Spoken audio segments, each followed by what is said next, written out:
kedatangan ada Mas Guntur Sarwohadi, Head Mentor dari Inovatif Academy UGM. Selamat sore, Mas. Selamat sore. Terus juga ada Mas Denny Wijayanto, Staf Direktorat Pengembangan Usaha dan Inkubasi UGM. Selamat sore. Sore. Terus juga ada Rehan Adit Trea, ya, co-founder dari Handle. Yap, sore. Alright, sore. Nah, kita bakal ngomongin soal startup nih. Akademi Jogja sebenarnya ada satu semacam program gitu ya, itu Inovatif Academy UGM dan juga Gerakan Nasional 1000 Startup Digital. Betul ya? Yap. Nah, pertanyaannya mungkin sebenarnya gini nih. Startup itu apa sih sebenarnya? Banyak orang kan dengar, wah, kita akan memulai bisnis startup, kita akan membuat sebuah startup. Tapi startup apaan sih sebenarnya? Ada orang, apaan sih startup? Apaan sih? Bisa dijelasin mungkin?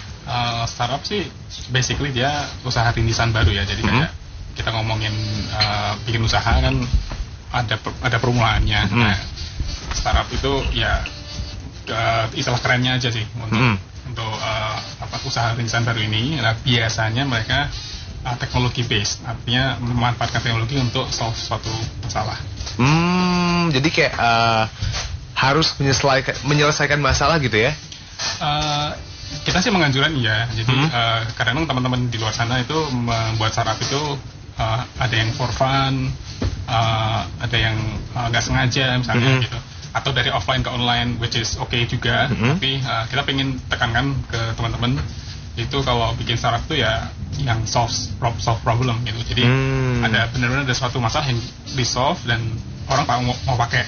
Gitu. Oke. Kenapa sih harus solving the problems gitu? Kadang-kadang kalau misalnya orang bikin kayak digital gitu kan, ya udah karena emang ini passion nih, ya udah karena emang suka ini nih, kenapa harus solving the problems gitu? Kalau dari kita sih itu sih bebas ya, maksudnya kalau kita preference-nya atau kita ngomong ke teman-teman yang ada di Innovative Academy dan untuk 1000 startup sendiri, itu harus solve problem karena salah satu ya yang jelas udah pasti ada yang pakai. Kedua lebih sustain gitu, jadi nggak sekedar asik-asikan aja gitu. Kalau mungkin yang startup yang lain yang asik aja itu oke aja sih, cuman ya in some time mungkin mereka akan mati gitu karena nggak ada yang pakai lagi gitu, karena mereka hanya hype aja gitu. Jadi intinya emang sustainnya harus panjang ya kalau bikin startup, jangan cuma kayak seru-seruan, hype tiba-tiba hilang gitu ya. Yang harus mulai bergerak untuk buat startup nih, dan kalau yang namanya startup apalagi berbau digital gitu kan, orang udah mulai keder duluan nih sama namanya coding lah, apalah. Gimana nih kalau buat yang harus mulai bergerak nih? Apakah emang orang biasa yang nggak ngerti coding juga bisa atau gimana? Memang arahnya itu karena teknologi, jadi otomatis orang akan associate itu sebagai sesuatu yang butuh coding. Memang ya ada elemen codingnya, cuman startup itu juga nggak cuman satu orang, jadi mesti ada banyak orang di situ. Kita sih namakan ada 3 elemen ini ya, kita namakan hustler, hacker, dan hipster. Jadi hustler ini yang orang-orang bisnis, orang-orang yang tahu pasarnya, orang yang mendalami lingkungan sekitar yang membutuhkan solve problem itu, yang membutuhkan solusi dari problem mereka. Lalu ada hacker ya yang tahu coding, dan satu lagi yang hipster yang dia bisa membuat solusi visual yang bagus. Jadi nggak cuma sekedar kalau kita kasih ke coder ya mungkin visualnya jelek gitu, UI-nya kurang bagus gitu. Mesti ada hipsternya gitu. Oke. Jadi hipster tuh yang bikin interface-nya agak kelihatan enak gitu ya. Kirain hipster yang denger lagu-lagu aneh doang. Ternyata kepake dibikin bisnis startup ya. Nah, untungnya ngebuat startup nih. Kadang-kadang kan kayak kalau orang yang emang pengen bikin bisnis, startup nih ada jadi satu penunjang bla bla bla. Tapi kalau buat yang pengen belajar, untungnya belajar bikin startupnya apa sih sebenarnya? Untungnya ya pastinya nggak cuma sekedar mereka bisa menentukan sendiri masa depan mereka ya, karena ini arahnya entrepreneurship ya. Jadi startup itu ya karena rintisan usaha baru ya ada arahnya ke entrepreneurship ya, pastinya orang kalau dia solve problem pastinya juga benefit ke diri sendiri juga ya kan. Lalu entrepreneur sendiri kan banyak banget yang bisa dipelajari ya. Ada leadership, ada tahu mengenai persistence, menghargai orang, menghargai value dari uang, itu sih. Oke, jadi lebih banyak manfaatnya buat bikin startup. Tapi Rehan nih, Handle ini adalah startup ya? Iya. Nah, mungkin cerita kali startup apaan sih Handle ini sebenarnya? sebenarnya kayak semacam platform ya. Platform gimana sih kita bisa kayak manage event itu lebih gampang. Jadi kalau ini kita berangkat dari masalah gitu. Orang-orang kalau misalkan ngurus masalah, ngurus registrasi itu yang dikontakin orang satu-satu. Jadi dengan teknologi rencananya sih pengen kayak dibikin ini platform dari awal sampai akhir orang tuh udah otomatis semua sistemnya. Jadi kayak tujuan kita pertama ini supaya para orang yang punya event ini dia bisa lebih fokus sama visinya, sama konten, sama segala macam hal-hal yang penting repetitif tuh nggak usah deh, biar komputer aja yang ngerjain kayak gitu. Nah, keresahan apa sih yang pertama bikin jadi bikin handle ini? Kadang-kadang banyak orang yang bilang startup A itu dimulai dari keresahan ini gara-gara orang susah nyari ini akhirnya terbuat. Nah, kalau handle sendiri itu berdasarkan pengalaman kah sebagai mahasiswa? Kok kayaknya event ribet banget ya, atau gimana nih? Aku kan di IT ya, jadi karena beberapa kali juga bikin event, bikin Innovative Academy. Kita sering bikin acara tuh kayak talks, kayak workshop, kayak gitu. Yang paling males tuh adalah kayak harus ngontak peserta terus gitu loh, jadi kayak besok jangan lupa ya ada acara ini, besok jangan lupa datang jam berapa, nah gitu. Itu sebenarnya kalau misalnya jalan dengan otomatis ya cepet gitu. Cuma kalau kita ngerjain sendiri harus ngirim email satu-satu, harus SMS satu-satu, ya lama juga gitu. Jadi ya keresahan pribadi sih gitu, dan prosesnya ya panjang sih sampai ketemu rumusan bahwa kita mulai dari riset juga ke orang-orang IO yang lain dan segala macam ya dapat rumusan. Sampai sekarang juga kita masih riset sih. Jadi kayak kita lihat ke depannya aja ya. Oke. Nah, proses pembentukan startup nih, handle sendiri nih, makan berapa waktu sih? Udah 6 bulan. 6 bulan? 6 bulan itu kita yang benar-benar riset dan kita coba prototype ya, kayak kita punya apa istilahnya mock up. Kita punya mock up. Jadi orang tuh bisa pakai tapi belum sempurna gitu. Nah, itu kita udah tes ke beberapa orang ya, hasilnya kayak gitu. Kita baru 6 bulan kayak gitu. Baru 6 bulanan ya untuk startup ya. Nah, tadi sempat kesebut juga dari Mas Guntur sama Raihan soal Innovative Academy. Innovative Academy itu sebenarnya apa? Wait, hold on, bakal kita bahas habis satu ini. So, stay tune terus di Sunset Drive ya. Sore ngomong FM juga dari Sunset Drive Live. Tadi udah sempat kesentil dikit ya soal Innovative Academy UGM. Sebenarnya ini apa sih Mas Guntur? Innovative Academy UGM. Apakah sebuah akademi yang ya kumpulan orang-orang punya inovasi kah, atau namanya doang yang keren, atau gimana? Dan kayak cuma nama doang ya kan? Gimana nih? Ya selain namanya yang keren sih, Innovative Academy itu inkubator startup ya. Jadi kalau orang bilang inkubator, saya ngomong inkubator tuh orang kebanyakan mikirnya inkubator ayam ya. Mostly mirip sih, tapi ini yang diinkubasi itu startup. Jadi sekumpulan anak-anak muda yang ingin buat usaha rintisan baru ini. Nah, Innovative Academy itu inkubator startup kolaborasi antara UGM dan Kibar. Kita udah mulai sejak 2014, jadi ini tahun ketiga kita. Oke. Nah, ini tahun 2014 startnya. Oke. Ngumpulnya pada di mana nih? Karena kan yang namanya akademi kan otomatis ada kumpulannya ya kan, tempatnya. Mungkin kalau misalnya ada nih mahasiswa UGM ya kan, wah kayaknya keren nih bikin startup nih, ngumpulnya di mana sih? Dekat sini, jadi di Entrepreneurship Development Service, gedung ETS itu di Asam Keranji Blok 7 K7. Jadi kalau dari KG tinggal ke selatan, kemudian ke timur, lalu gedung nomor 3 ngadep ke selatan gitu. Selatan tuh sana ya. Seberangnya GMC. Ya. Seberangnya GMC. Nah, yang boleh ikutan nih anak IT doang apa gimana? Apa semua boleh ikutan? Dari lapisan D3, S1 doang, atau yang malah senior-senior juga boleh ikutan? Semua sih. Jadi kita mau mengundang mahasiswa dari berbagai macam fakultas untuk yang punya visi yang sama, yaitu membangun startup yang istilahnya solve problem ya, dan create social impact. Oke. Nah, mungkin nanti sama Mas Denny nih, fasilitas di Innovative Academy sendiri, kira-kira yang menunjang untuk mahasiswa UGM yang misalnya gabung di sini emang pengen bikin startup yang problem solver dan lain-lain itu ada apa aja sih dalam ini gitu? Iya. Jadi di UGM itu kita menyediakan co-working space ya. EDS itu kita sebut co-working space biar nama kerennya sebenarnya. Jadi anak-anak UGM boleh ngantor di sana. Boleh ngantor. Kita sediakan internet high speed di sana karena kita high technology juga, jadi high speed. Kemudian ada telepon juga kita bisa pakai. Lengkap dengan di sana ada dapur juga. Jadi mau ada kantin-kantin kita masak-masak bisa, pop mie itu bisa. Oke, ruang istirahat kasur gitu. Jangan ngarep co-working space, tempat kerja space. Ya. Tempat kerja. Dan ini istimewa karena ber-AC loh ruangannya gitu. Jadi benar-benar seperti kantor gitu. Dan teman-teman bisa lebih firm ya kalau punya startup ngantornya di mana, di EDS nih gitu. Jadi punya UGM nih, jadi benar-benar firm gitu kalau ada klien gitu. Oke, and it's for free kalau mau masuk UGM dan gabung Innovative Academy. Oh, free. Ya, free. Oke. Rehan juga gabung di sini awalnya. Iya, emang enaknya di co-working space itu sebenarnya nggak cuma fasilitinya ya, tapi orang-orang di dalamnya. Jadi yang pertama kita ada Innovative Academy itu fungsinya buat memfasilitasi mahasiswa yang mereka tuh punya jiwa entrepreneur tapi nggak tahu mesti kemana. Nah, kita tuh salah satu jadi itu. Jadi co-working space tuh enaknya ya ketemu banyak orang, nggak cuma developer doang, nggak cuma hustler doang, nggak cuma hipster. Jadi benefit yang paling besar tuh sebenarnya lebih di orang-orangnya sih, kayak gitu. Jadi ketemu orang yang punya sudut pandang yang beda tapi kayaknya seru buat ajak ngobrol, itu ketemunya di sini ya. Iya. Oke. Nah, semua jurusan boleh gabung di sini, terus juga siapapun juga bisa ikut. Mungkin aja deh tujuannya ada program Innovative Academy ini sendiri. Karena kan kayaknya fasilitasnya lengkap banget ya. High speed internet ada, you got it. Terus juga tadi dapur juga ada. Terus apa tadi? Meja, AC nyaman banget buat kerja. Ini programnya awalnya dibikin ini tuh sebenarnya apa sih?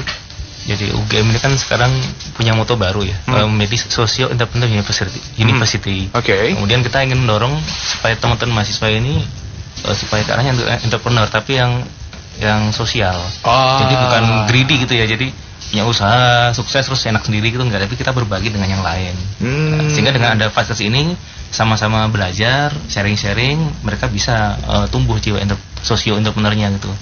Oke. Jadi perut sendiri kenyang, perut teman-temannya juga kenyang ya. Jangan perut sendiri kenyang, yang lain ngiler doang. Itu zaman sekarang sebenarnya begitu ya. Tapi Rehan awalnya nih join ke Innovative Academy ini apa sih yang bikin kayak kayaknya ini menarik deh buat diikutin deh? Pertama karena orangnya beda-beda. Itu udah yang nilai paling tinggi ya, dalam artian saya udah bilang dari IT. Kalau kumpul sama anak IT yang ngomonginnya komputer. Oke. Tapi begitu ketemu sama anak bisnis, ketemu sama anak desain, ya bentuk aja ide-ide baru kayak gitu. Dan mindsetnya beda, pengalaman orang beda-beda, dan itu yang bikin kayak tiap hari itu jadi experience-nya berasa beda juga sih. Kayak gitu. Dan emang udah pengen aja sih bikin startup kayak gitu. Jadi sangat memfasilitasi lah kayak gitu. Oke. Jadi paling nggak mindset nambah gitu ya kalau di sini. Ditambah juga nggak mungkin dilepaskan ya, Mas Guntur ya, ada mentornya kan ya kalau untuk di Innovative Academy ini? Iya, ada. Oke, nah itu proses mentornya gimana sih? Masih gimana mentor? I mean kayak misalnya udah pada ngumpul nih anak-anaknya nih, ada yang ngebimbing nggak sih kalau bikinnya gini? Jadi di Innovative Academy kan ada 12 minggu ya, itu kan mulai dari awal tahun, kemudian ada programnya, ada step-stepnya, kayak ngomongin mengenai validation, kemudian prototyping. Nah, kita juga mengundang selain karena di sini saya head mentor, itu saya yang make sure bahwa programnya jalan. Nah, kemudian kita juga mengundang mentor-mentor lain yang lebih capable sesuai dengan bidangnya. Jadi memang tetap ada yang ngelit ya buat program-program yang pengen dibangun dari teman-teman sendiri tuh, emang ada yang ngebimbing supaya tetap jadi let's say startup yang emang benar-benar solve the problems gitu ya. Oke, mulai dari artinya yang dibimbing nggak cuma dari urusan programnya, dari segi bisnisnya juga gimana cara masarnya juga diajarin, terus buat timnya juga. Tapi juga. Iya, timnya kan kadang-kadang mereka juga ya biasa lah, manusia kan. Nah, kadang-kadang ada yang nggak komit lah atau apalah, masalah apalah. Nah, itu sebagai tempat untuk diskusi juga. Oke, dan juga untuk masalah user interface juga diajarin di situ ya. Dan katanya nih start from UGM itu jadi kayak semacam embrio gerakan nasional 1000 startup digital. Betulkah atau gimana kah? Wait ya, hold on ya, bakal kita bahas di Sunset Live sore hari ini. Live streaming Suaragama FM. Klik dengerin.suaragamafm.com. Suaragama FM juga di Soundtrack of Your Life. Masih bareng sama Mas Guntur, Mas Denny sama Rehan ya, ngomongin soal startup. Terus juga tadi ada yang namanya Innovative Academy UGM. Sekarang ngobrolin soal gerakan nasional 1000 startup digital. Ini gerakan apa sih sebenarnya? Sempat dengar juga di Jogja juga sempat ada gitu kan, sempat rame-rame juga. Sebenarnya ini gerakan apa sih sebenarnya? Itu perpanjangan dari keinginan dari Pak Presiden kita Jokowi untuk menjadikan Indonesia sebagai digital Asia, digital player, Digital Energy of Asia. Digital Energy of Asia. Nah, jadi program ini kayak bentuk konkretnya dari apa yang diinginkan oleh Presiden. Jadi kita pengen Indonesia sebagai di tahun 2020 kita punya at least 1,000 startup gitu. Dan dari situ hopefully mempercayai lebih banyak lagi startup. Ya, pada intinya sih kita pengen Indonesia itu setara dengan negara lain. We are a global player. Gitu. Kita nggak cuma pasar, tapi kita juga produsen. Tapi 1,000 startup sampai tahun 2020. Ini 2016 mau habis loh. Yes. 17, 18, 19, 3 tahun setengah lagi. Gimana caranya 1,000? Kan 5 tahun, jadi kita punya setiap tahun tuh kita 200 startup, kita hasilkan 200 startup di 10 kota. Jadi setiap kota itu 20 targetnya. Terus kita punya program mulai dari talks, 2 kali talks dalam setahun, kemudian workshops, 4 kali workshops, sekali hackathon, sekali bootcamp, dan sekali 1 kali incubation per tahun. Nah, nggak cuma di Jogja kan ya, otomatis kan ya, kalau gerakan nasional ini ada di mana aja sih kalau boleh tahu? Oke, jadi sama nyambung yang tadi juga ya, ini 1,000 startup nih. Kalau kita ngomongin jumlah emang gede. Cuma kalau misalnya kita bagi-bagi dengan plan yang jelas, kita akan jalan ini di 10 kota. Medan, Jakarta, Bandung, Semarang, Surabaya, Jogja, Makassar, Denpasar, Pontianak. Di 10 kota ini gitu. Jadi kayak ini. Nah, nanti ya pada setiap tahun kalau kita itu kan berarti setahun butuh 200 ya. Ya, jadi ibaratnya satu kota cuma bikin 20 startup. Kayak gitu. Jadi kira-kira breakdownnya kayak gitu sih, plannya kayak gitu. Nah, ini tahun pertama kita nanti mungkin kayak ini pelan-pelan menyebar. Jadi kita ada kayak dibagi berbagai macam quarter.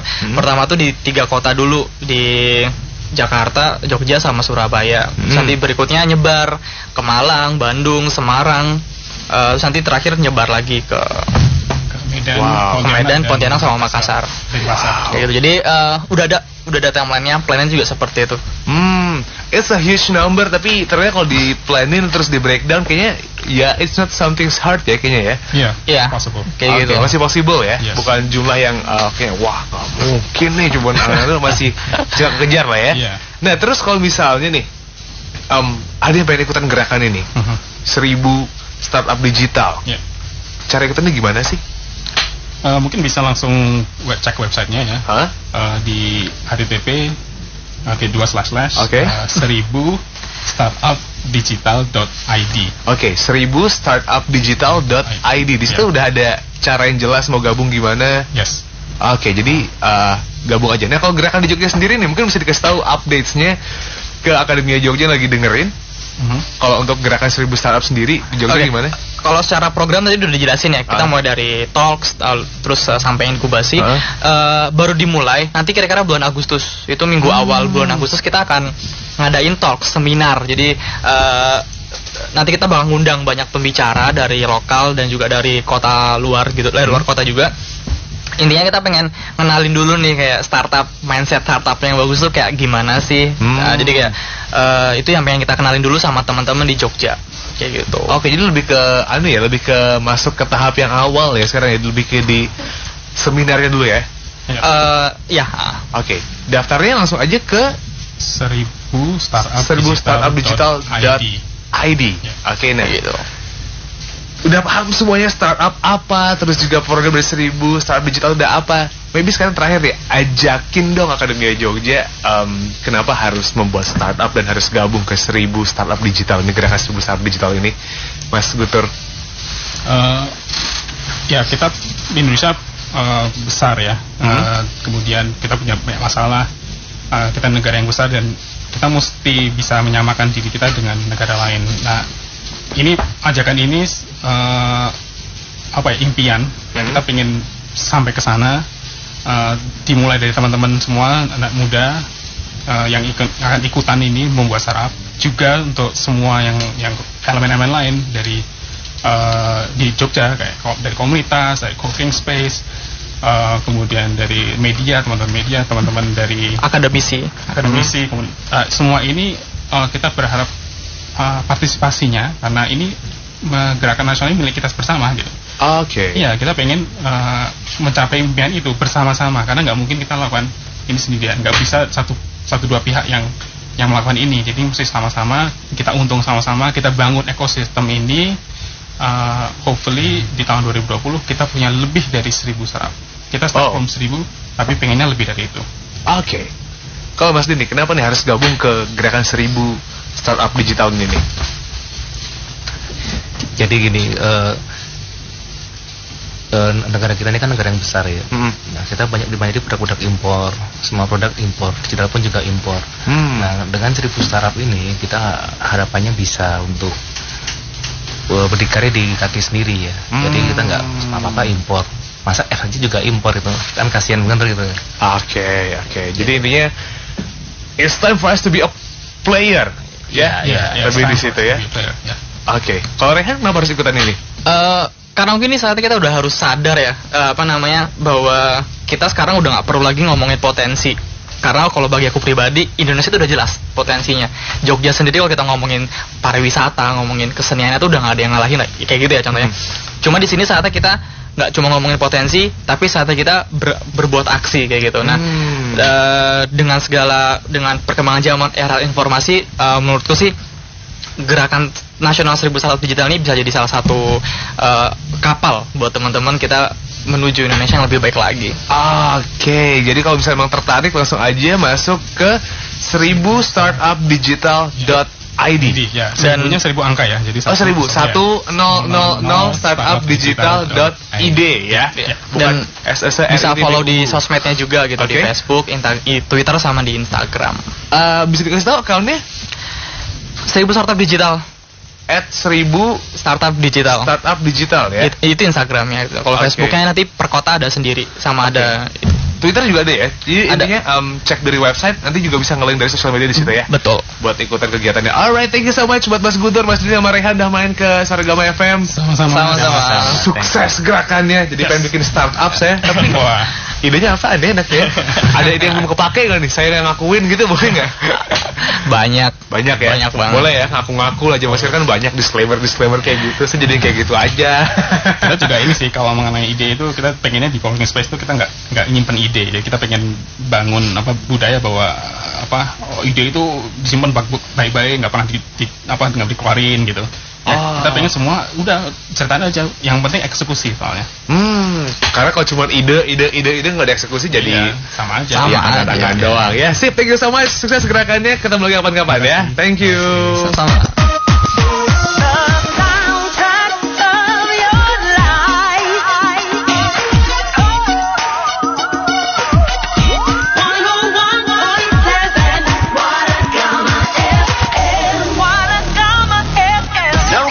Soundtrack of the Month.